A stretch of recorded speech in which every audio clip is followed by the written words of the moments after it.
Good morning, Goeiemorgen, Dumelang, Sanbonani. 30 years ago, Nelson Mandela envisioned a country where race won't play a role in politics.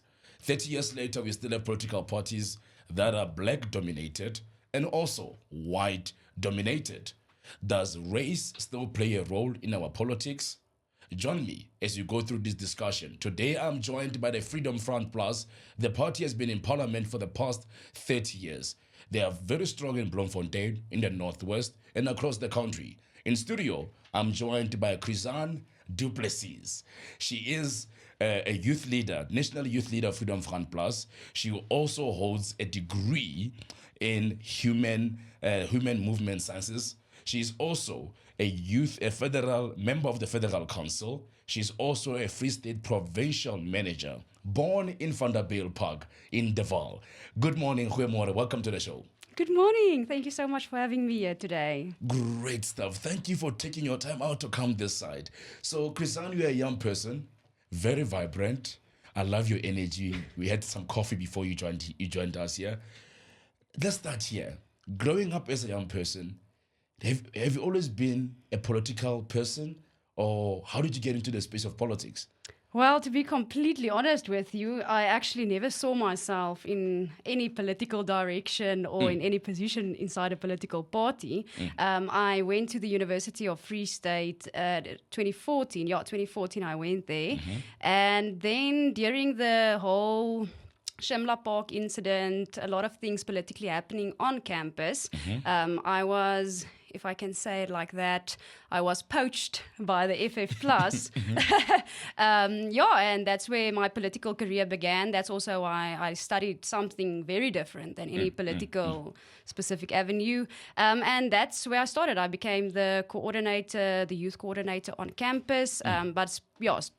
On campus, as all the other universities also take. So as all that took place, that's when I joined the FF Plus. I do believe it's a party that really stands for what I believe in, and has policies and principles that we can take into action in South Africa to really make it a better place for all of us. So I think one question would be, in South Africa, we know if you are black, you are ANC or EFF or COPE, whatever. If you are white, you are DA or you are Vryheidsfront Plus. Why not any other party? Why did you choose this one specifically? Well, I think mainly the reason I didn't experience it completely like that because I didn't know about all the political parties, I have to be honest with that. So I didn't really see, obviously I saw the ANC and there were quite few black supporters, but I didn't have the difference regarding white people, FF Plus, because I didn't know that much about politics. So luckily I wasn't in that specific stance as a youth member. But the main reason why I decided that I really do want to put my effort and my time and my energy behind the FF Plus is because I really feel that certain policies that they are fighting for, that no other political party at that time were fighting for, such as black economic empowerment and affirmative action, I saw how that influenced South Africa, and that was one of the main things that I decided I wanted to go to the FF Plus. And also the Christianity, I think that's a big thing, and it's a compass in any political or in our political party it is. And I think that regulates everything else you do. So those are the two main points. And obviously, it just felt like home, obviously, and that's why I'm at the FF Plus. You look at the party, and I know the Afrikaner community is very much, there's a strong foundation in their Christian values. What would you say makes you different from maybe the ACDP? Well, I think we have solutions for the problems of South Africa. So there's a few action steps that I think the FF Plus are more able to execute at the end of the day than, for instance, a political party such as the ACDP. There's a few policy issues that I also don't really agree with. But on the Christianity front, I think, I don't think there's so much difference between us. But it's more the other aspects that really took me more to that, or to the FF Plus. Lovely. I look at the Vryheidsfront Plus, right, and I look at because it's basically viewed as a right-wing movement, basically more for whites and Afrikaners in the farms and all of that. Is that a correct perception of the party? Am I wrong in any way? No, definitely. I don't think that's at all what the FF Pluses stand for. I think there's a lot of stigmas around a lot of things in South Africa. For instance, we earlier had the chat regarding the new University of Solidariteit. Yes. And instantly people see it because Solidariteit is this white organization to a maximum or majority. Then people instantly think it's a white university, so it's only going to be white. But the actual idea with that was more the Afrikaans speaking, so to have the Afrikaans language university. And I think that happens, for instance, with even political parties. You mentioned earlier that we're predominantly white, and we are, as everybody know, but we have councillors, we have parliament, not parliament members, but public representatives, which are not white. We have branch management members, we have within our internal structures a lot of other people. So I wouldn't say that that is a correct summary of what the FF Plus is. And ultimately, also if you look at our manifesto, it's not that we want to promote one group over the other. Yeah, over the other. And that's why these conversations are so awesome for me, because I do feel this is where we're going to break the stigma at the end of the day. Definitely, because that's what I'm trying to get out of this. There's a lot of stigma around movements like yourselves. On your manifesto, you spoke about your mother tongue-based education. And a lot of young people over the years, we have been told that grade 4s can't read for meaning. Do you think education is better placed when people are learning in their home mother tongue languages? And will that not maybe affect how they relate with the external world beyond their culture and tribes? I think that's another stigma. It has been proven scientifically and with different studies that when somebody are taught from level grade 1, let's say, in their mother tongue language, they automatically understand other languages and can comprehend other languages more or better. So that is why we are so firm on the fact that mother tongue language or mother tongue education should take place. And I think if we look at the past 30 years, it's a shame. It's a shame that a black child can only learn in Afrikaans or English, because we would have been so much further within South Africa just by mother tongue education at the end of the day. And it sounds like a little small, and a lot of people don't really understand what effect that will have, because each person obviously needs education. If you get that and you comprehend all the different types of things within your language at home, you talk that language, it will be obviously you will have a better understanding of it. So when you switch over to English, because we hear also that worldwide everything is English. So most people think that I'm going to put my kid in an English school to ensure that they can go the whole world, in South Africa, any place they will be able to communicate. But, interesting fact, even English isn't the most spoken language worldwide.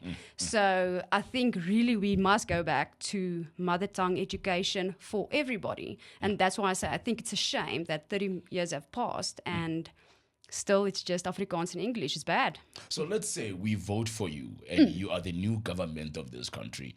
How does education look like? Are you going to have different subjects being delivered in 11 official languages? Are we going to have NSFAS be scrapped up or free education being part of the system? Because as you've seen that the majority of the black marginalized, they still have, the poverty is still an issue in this country, and they rely on welfare, and they rely on social grants, they rely on free education and NSFAS. Will that not be? Will that be still the issue, the factors in your government? Yes, I definitely think so. I think at the end of the day, we have to go to the root with education. And I think what's also important to note firstly, before we specifically talk about that, is the fact that when... I'm so sorry. Go for it. Can I just continue? I apologize. When we look at the education system, and for instance, you're referring to NSFAS and the different languages, a lot of the languages, the problem that we're going to face first is the fact that all these languages needs to be developed. So there is going to be pre-work that needs to go. We can't just tomorrow put up let's say a Xhosa university or a Xhosa school, but there's not people who will be able to teach these subjects or these degrees. Textbooks needs to be, we need to implement those type of things beforehand. So that's why I think the beginning block is so that all of us must be in understanding that we have to prioritize mother tongue education, because then we can start by developing the different languages, start on grade 1, go to high school, go to university. But this is a big process. And obviously, once we're in government or in a coalition government, we won't just stop all of it. I don't think you have to have a type of, you go on. You have to have sorry, I can't get the English word now. Go for it. But Speak Afrikaans. jy moet 'n oorgangsfase hê. So there has to be this transitional thing that takes place. And it's sad because now 30 years further from 1994, we've actually lost quite a few years to do that, because we could have been in a situation today where we could have all official or all 12 official languages being able to educate taught people in schools and get people going. The fear generally is that most people feel like when you come back into power, you are not necessarily pro affirmative action. There's poverty within the colored community as well, within the black community as well. And if you don't have any policies that will upscale or uplift the majority, which are coloreds and blacks, out of poverty through affirmative action, what would you propose as a substitute to those policies? Well, I would start off by saying, and the FF Plus is quite frank about that as well, I think we should change what the reason are for specific treatment, if I can put it like that.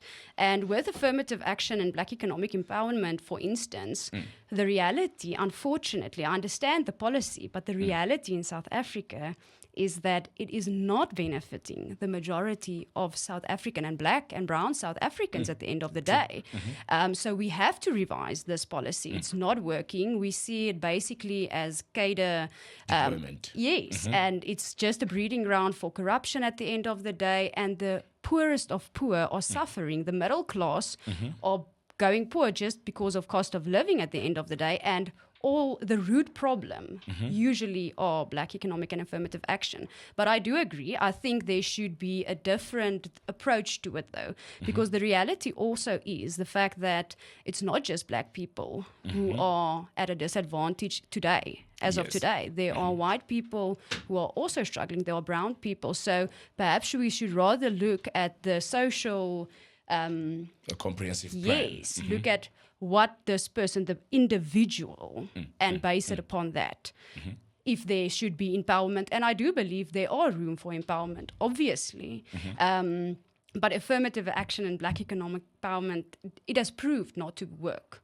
So we have to revise that policy. And I think when, just as me and you also spoke, when we come together, the different political parties with the different constituents' opinion on how it should be done, we can get to a middle ground. I firmly and I really do believe that. And the FF Plus are willing to work together with everybody to really not just put it on paper as a policy, but to really empower all South Africans, specifically those who needs the empowerment more.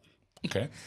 One thing that most people tend to clap hands for, even though we understand the evils of apartheid, but there was something that you got, the Afrikaners got right, and that was security, that was border control, that was keeping the streets clean, all the basic services that were needed in the country. Where do you think the problem lies today? Where do you think the current government has failed to ensure that there is security in this country, the police are efficient, the soldiers are efficient, so that we won't have to have so many police security companies all over town?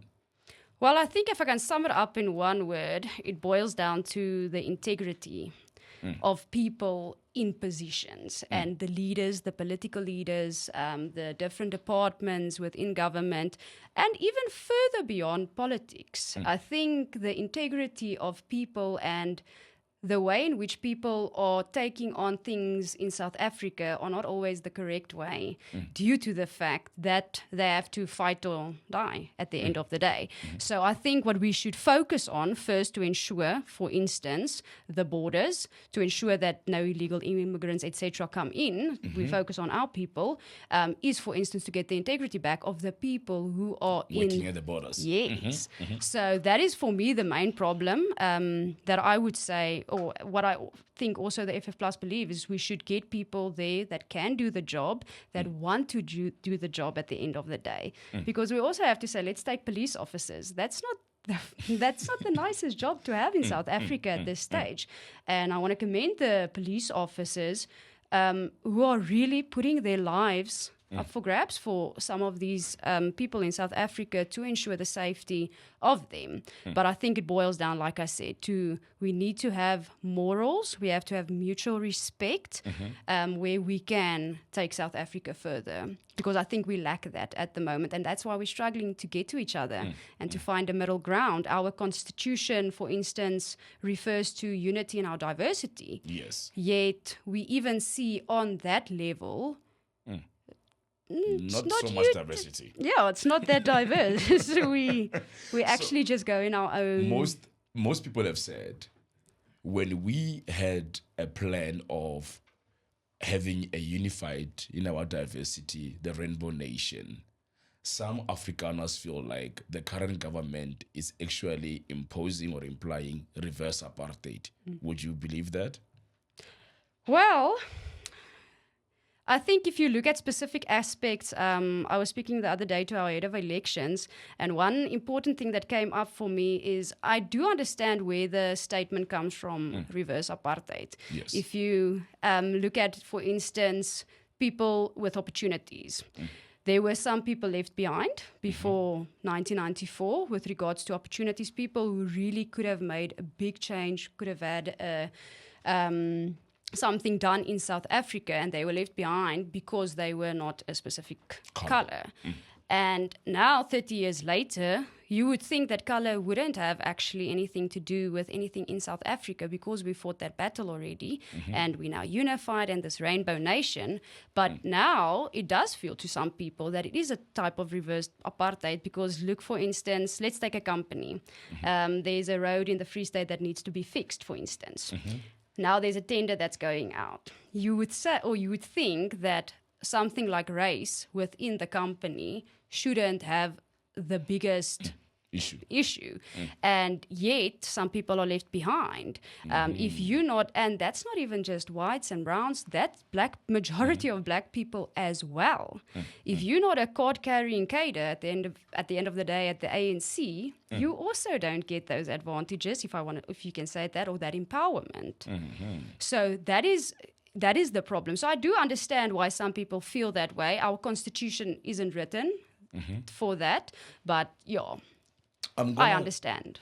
As I jump into this, there was a belief that job creation and skills development were something that the Afrikaner mastered during the apartheid regime. You had more colleges, you had all of this.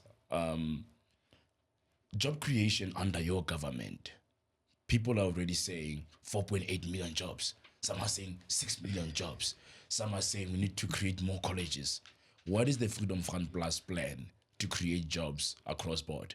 Well, firstly, we need to fix the economy.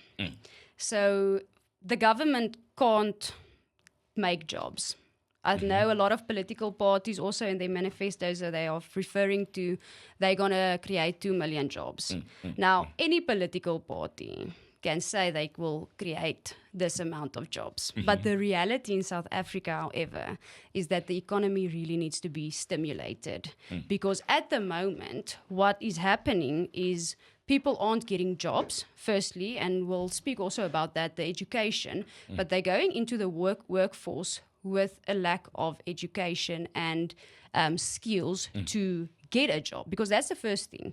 The second thing is with regards to the economy is we have to ensure that more jobs get created through new businesses, people spending money at the end of the day, and to develop, let's say, or within the economy of South Africa, to develop something sustainable. Because at the moment, our economy is crashing, and you can't expect from the government, like I said, to create jobs. It's just not sustainable. So we'll have to invest specifically in the economy firstly, but also in the education, because otherwise, like you said earlier, grade 4s, there are 84% of grade 4s that can't read with comprehension.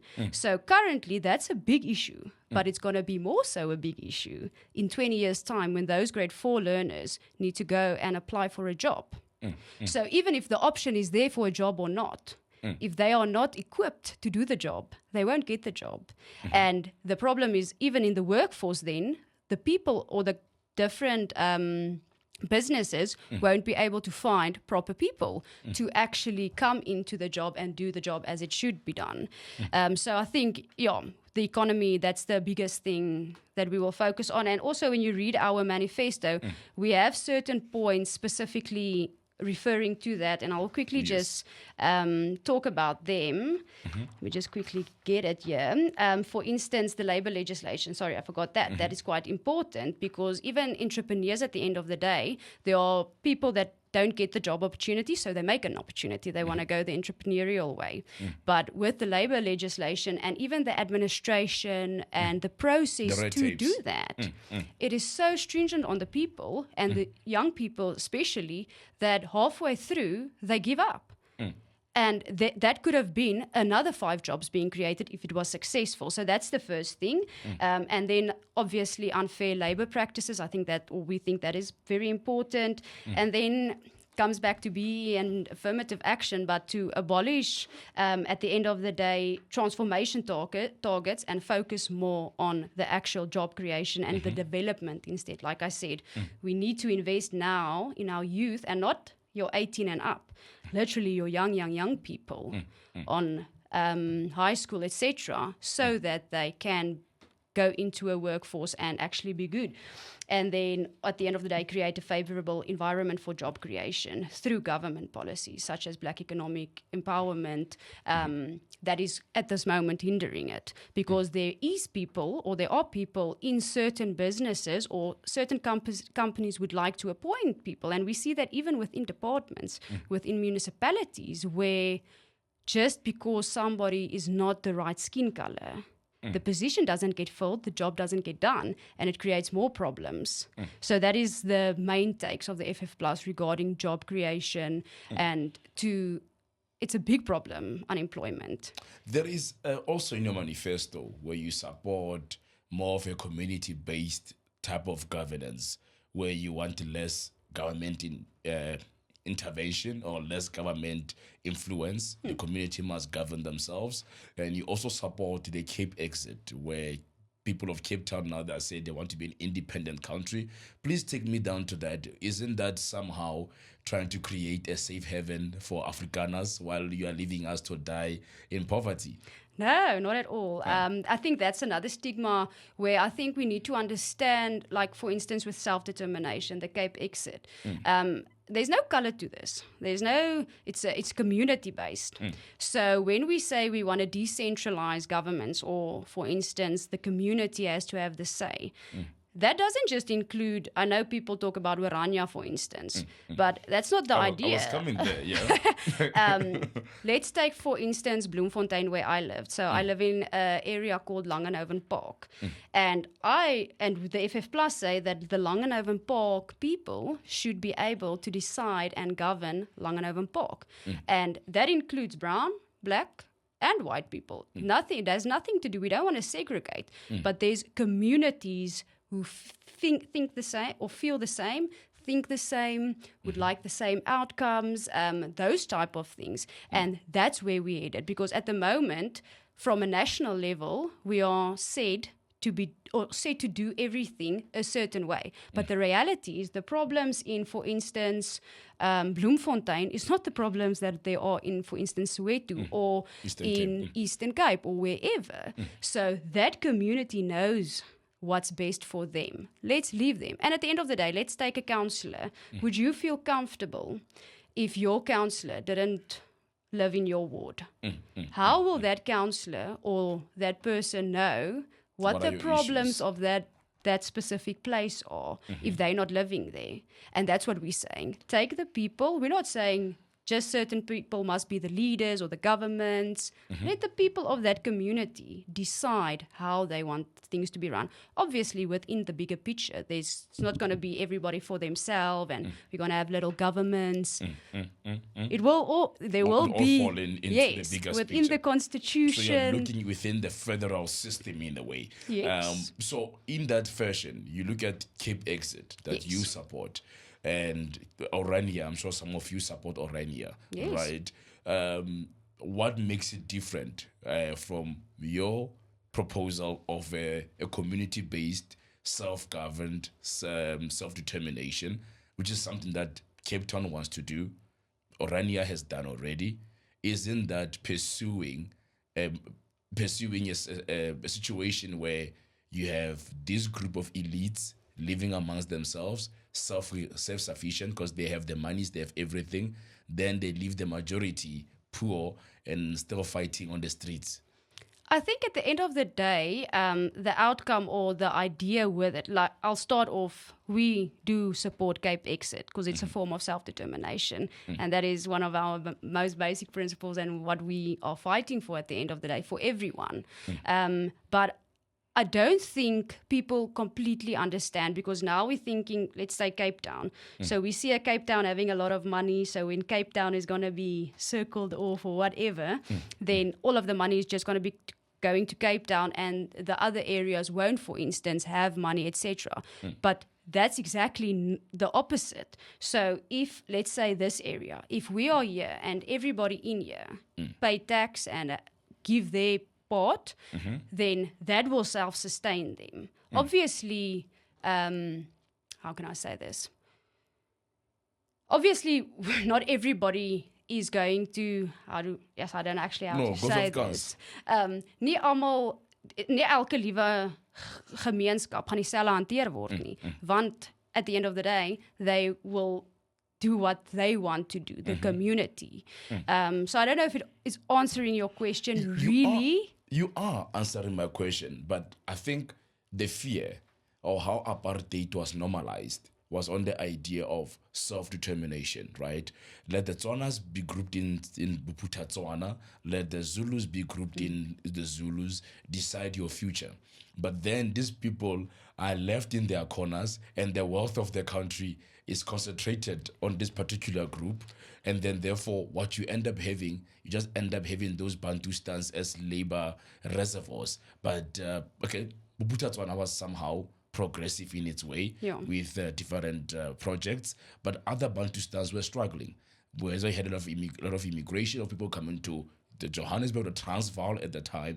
So isn't the similar way where you are trying to say, let's protect who we are, our language, be in one corner, and let the blacks decide for themselves what they want?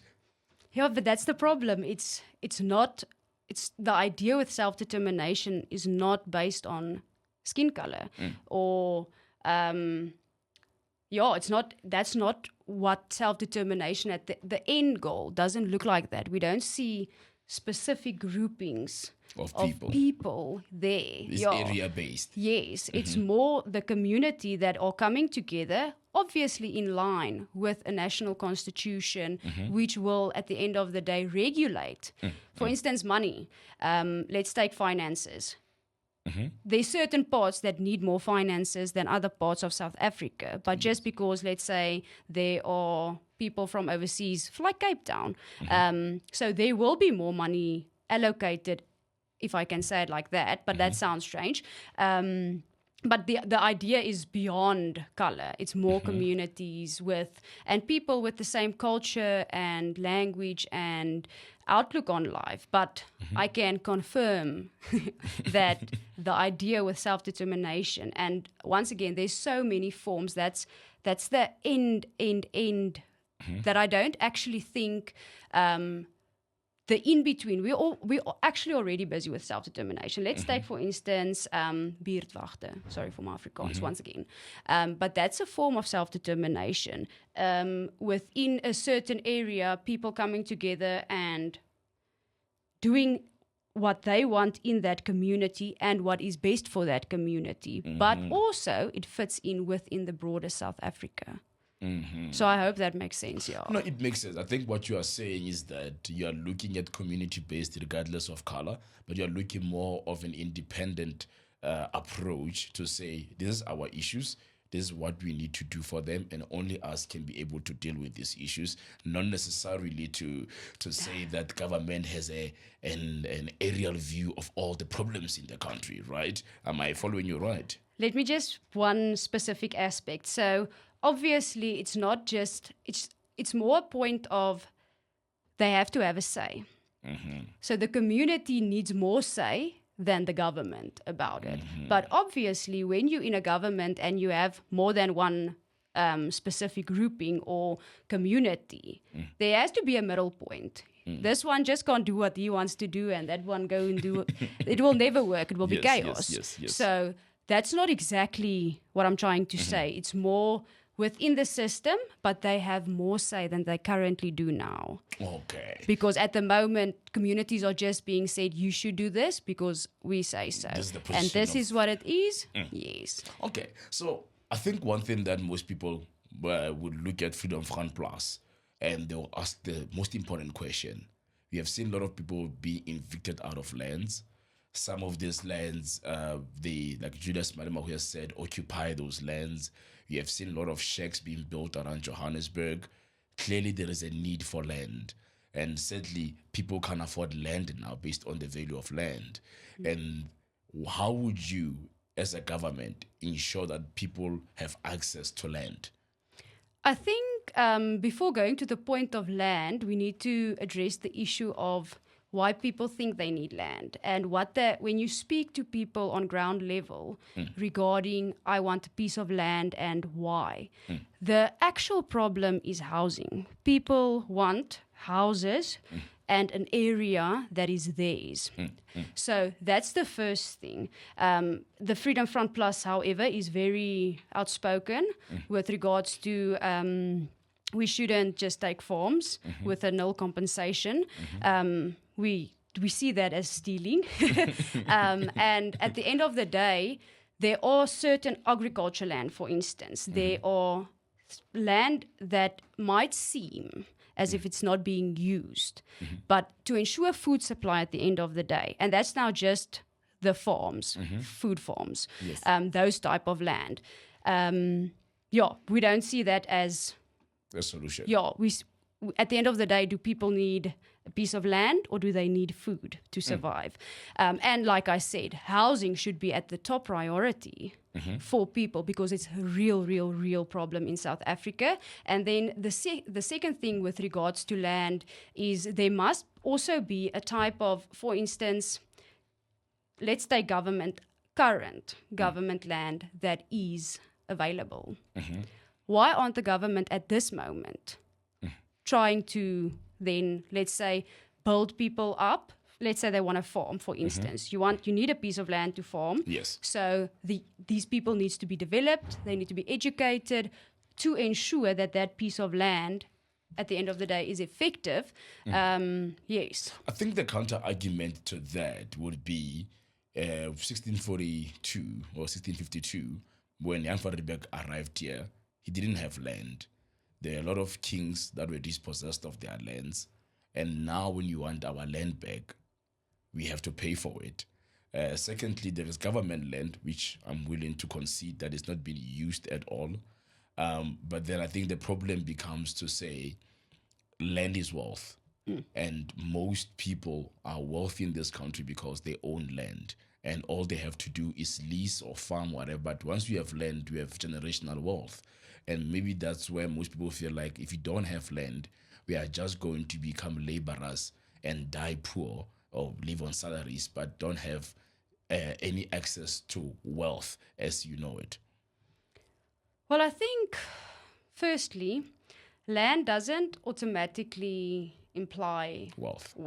I think that's very, very, very important because it's something also, because people are poor, it's an easy propaganda thing to say that once you have land, you have wealth. We don't completely agree with that, but I do understand and I do agree that people need to be empowered, and those people specifically who want land for a specific reason, for like farming, etc. There should be development of or the knowledge should be transferred. Yes. So that it's effective. Because at the end of the day, there's a huge effect on the economy, once again, which we are currently already in big problems with. So definitely, we must talk about that. But I think there's more or bigger problems in South Africa at this stage. And I also think, for instance, we also earlier had the chat regarding some people who had land. Like they have the title deeds and all of this. It's a minority of events or stuff like that in South Africa. The majority don't want a specific land to farm and etc. So I think we also just need to distinguish between the two and what the actual problem is, why people want land. Honestly, and that's why we say at the end of the day, we need to get houses for the people to get that integrity. And also at the end of the day, that's where job creation also comes in. If you have a roof and you have a job, it automatically goes into your dignity as a person. Yes. I think what you find a lot and amongst the young people, and you're right, people now they say they want jobs, they want money, they want to be progressive in life. And farming is not the biggest thing that people are driving into right now, or rather food, right? But I have to ask you this question. There was a time in our country where they said there was farm murders. They were called, I think some even said genocide. Please speak it out. Explain it to me. Well, this is a reality. Farm murders, farm attacks is a reality. And once again, a few years back, I think the majority of them were aimed or were unfortunately white farmers. But even today, that it's happening. And you have cases, we speak to a lot of people. This is really a problem in South Africa. And once again, I think it's due to political interference to some extent, yes, that these things are happening. And that's also, for instance, for the crime specific point. That's why with the FF Plus also say we have to have a special unit to ensure that farm attacks get under control, because the reality is there is a lot of farm attacks, and it is happening. It's not safe to stay on a farm when you're the farmer, when you're the worker, everybody on the farm. Would you then agree with me that it's a crime, like the Cape Flats, where people are dying every single day, like in Soweto, people are dropping down every single day? Will I be wrong to assume that it's a crime issue in South Africa as a whole? Yes. Or would you feel it's a targeting of farmers specifically? I think crime is out of control in South Africa, for foremost. I think there are also a bit of the farm attacks seems to be a bit targeted, yes. But the fact of the matter is, look at the Cape Flats. That gang violence and the orchestration of all of these things, we have a serious crime problem in South Africa that definitely. That would be the... Yeah, and that's what we should first and foremost address. I'm going to speak into Eskom, right? It's been told that the golden age of electricity was when Eskom was functional and everything went sour when the load shedding thing started becoming a thing, right? And today the country is stuck on the way forward. And load shedding has been proven that it's a root cause of job losses, economic decline. How do we fix load shedding under your government? Well, I think, Eskom, people need to understand also that to fix Eskom is not going to be the easiest thing. This is going to be a process.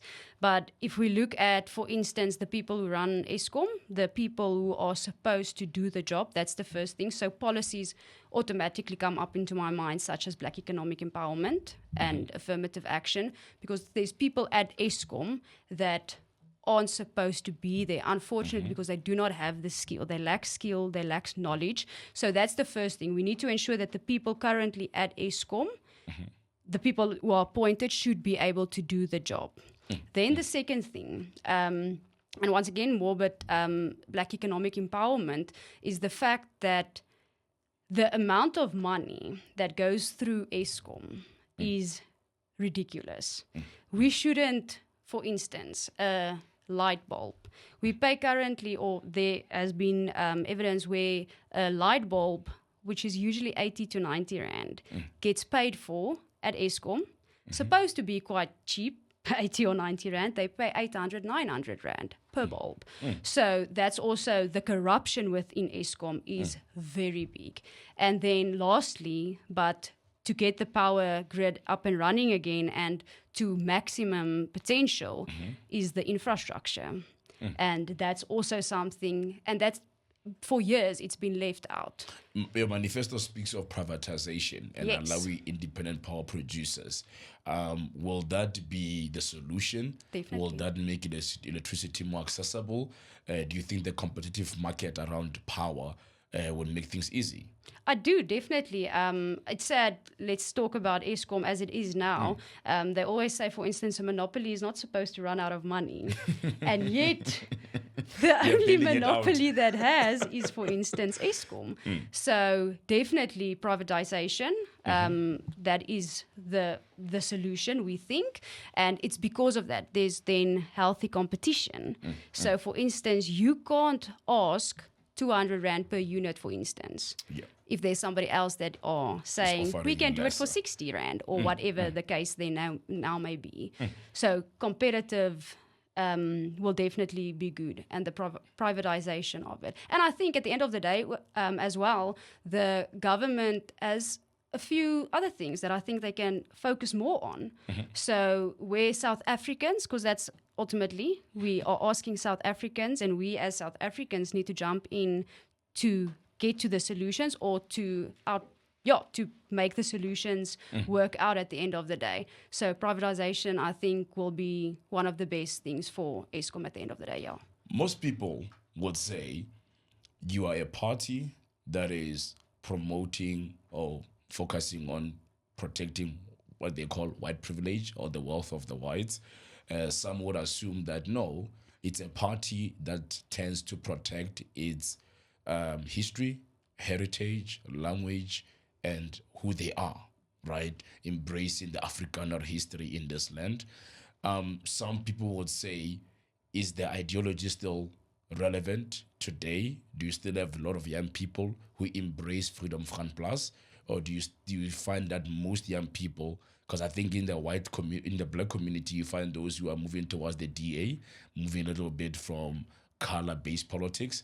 Do you also find that there are more Afrikaners moving towards more liberal, moderate views?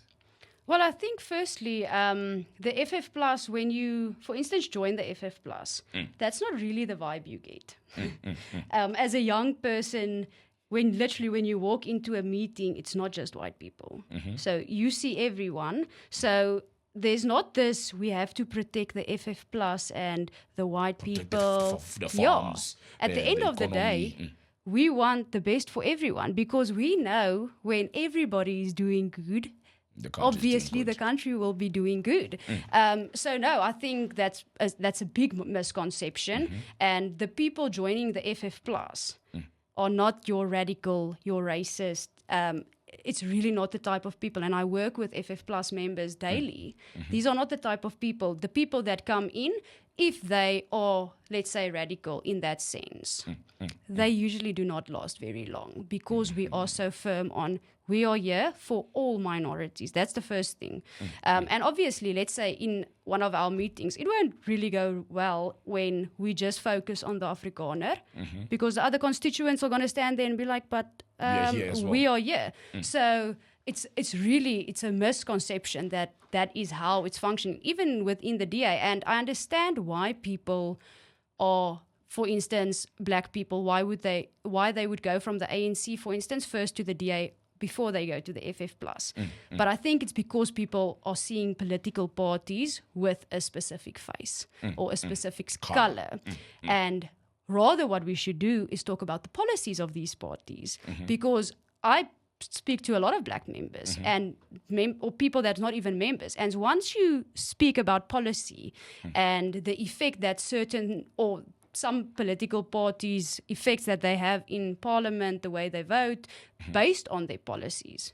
The black people also, and the brown people also don't like that. So I think that's why people are joining, firstly, the FF+, because of the solutions that we provide and the fact that we really want the best for all South Africans at the end of the day. And it's like we are lucky. It's nice at this stage. I've been with a few elections, or been part of a few elections, and this year it's crazy to see at the end of the day how many people eyes are actually going open with regards to the FF+, saying that, yes, if I knew this 10 years ago, I would have voted for you guys, but we didn't know. So I think that's a big responsibility on the young people within the FF+, to get that message out as well, and the older people to say, and so that people understand that the misconceptions of the FF+ is just that. It's a misconception. Let's talk about the truth about what we stand for. And also, for instance, now, let's say the last 6 months, obviously a lot of people are talking politics and this party and that party, but go and look what that party, the parties, the ones that you've perhaps read the manifestos and now you have 3 choices. Go look the past 5 years, what those parties did. Because the proof is in the pudding, and I think that is important. You will be, each person that will go vote will lend their vote to someone, to some party. And with that vote, every day in a council meeting, every day in the parliament, every meeting, a committee meeting there is, public meeting, that vote will be used. And the vote that will be used will be based on the policy. So it doesn't really matter to me. For instance, if, let's say, the FF+ has a leader tomorrow that is black, it's not going to bother me because I know the policies and what the parties stand for. I don't care about the face. The face, yeah. That's why a lot of people always say, oh, you only have white parliament members. Doesn't care. Yeah, we have a merit system. We don't have to put a black face there just to get a few votes, because that is not what we stand for at the end of the day. And we'd rather have 10 years extra within the politics to get that message out that we really don't care, because I know the first black member of the FF+ will be there on merit. It won't be a quota at the end of the day. And that black person or that brown person will also know that. And that comes back to dignity at the end of the day. Because, and there's a lot of examples that I can really use with regards to that. Yeah. I think I'm going to wrap it up very quick looking at time.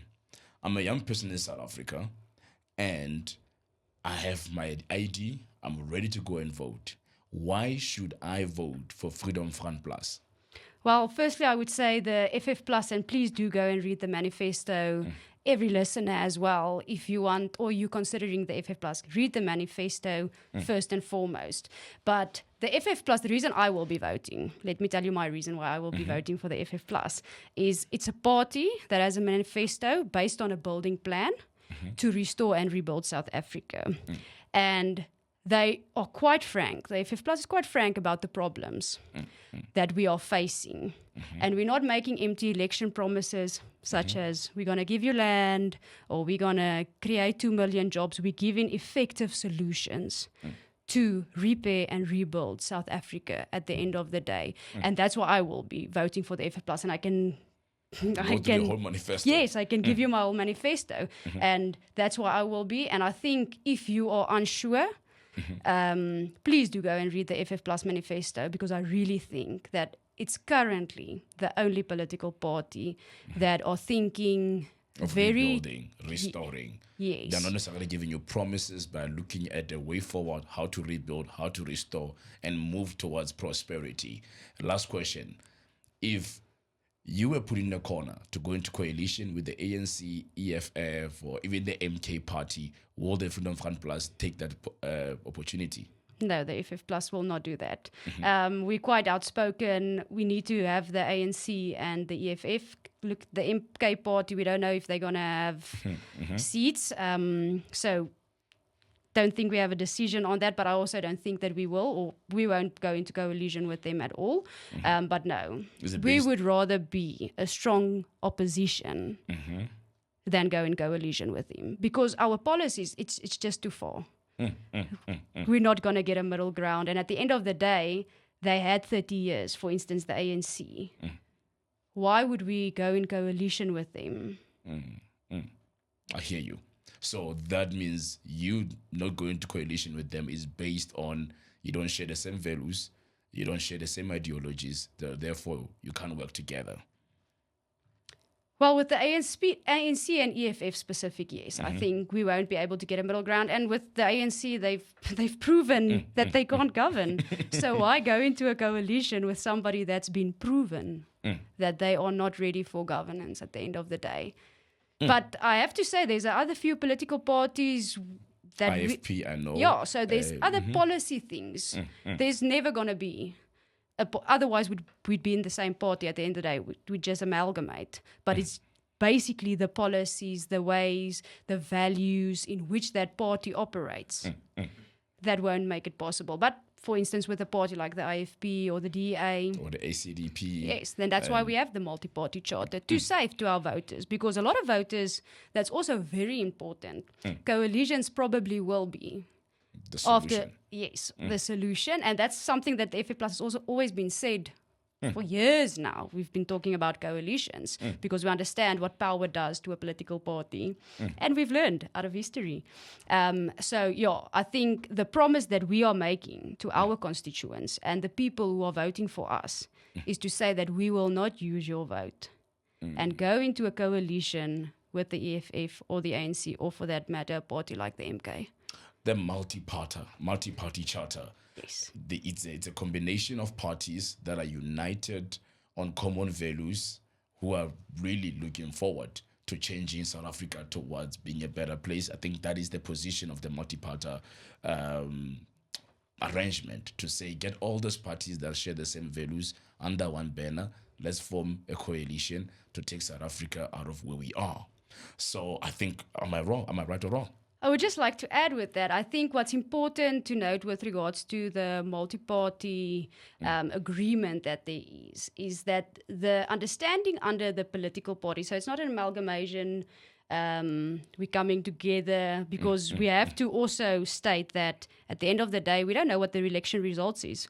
There's a possibility that, let's say, the IFP or the DA doesn't get votes and they don't even get a seat, so they won't form part of a coalition. So this pre-election agreement states that we won't. We are going to try our best as a group to ensure that South Africa, firstly, let's get people registered, make them part of the voting process. So we are going to, from all parties, that will be one of the things that we're going to the whole time reiterate, so that people understand that vote matters. But secondly, there is also some values that the multi-party decided on as a collective. Same with certain policies. The biggest problems, electricity, our economy, all of that is a problem because of electricity. And what we are saying at the end of the day is these are the people after the election, because you have to remember, on the 29th of May, we're going to vote. And then when the election results are available, in 14 days, we have to get a president. So let's say the coalition does, or we can form a coalition and the ANC gets under 40 or 50%. then we have to have a plan. We saw with the 21 elections, with the local government election, how crazy actually coalition can get. Yes. And that's why we are being proactive at this stage. But I want to make it very, very clear at the end of the day, the political party, you are voting for that political party, and whatever... They still maintain their independence. Yeah, they are what... Let's say we have 30%. 30% of our votes in that will obviously be based on our policy, what we said to our constituency. So we're not losing our identity, and it's also not a coalition just yet. There will be parties that won't form part of the coalition or that won't get enough votes for seats. So yeah. Okay, that is Chriszaan, I call her Chriszaan Du Plessis, a very strong voice. She has made it very clear that the party is not an Afrikaner-wide party. It's a party that embraces inclusiveness, working together, community-based, and focusing on rebuilding, restoring, and pushing South Africa towards a greater future. So the question is, would you be voting for the Vryheidsfront Plus? Comment on the comment section, share your views. This was Manifesto Unpacked. I am Bafana Modise. Remember, this is proudly brought to you by the Podcast Party. Tune in, turn up, and take action. See you next time. Ciao, ciao.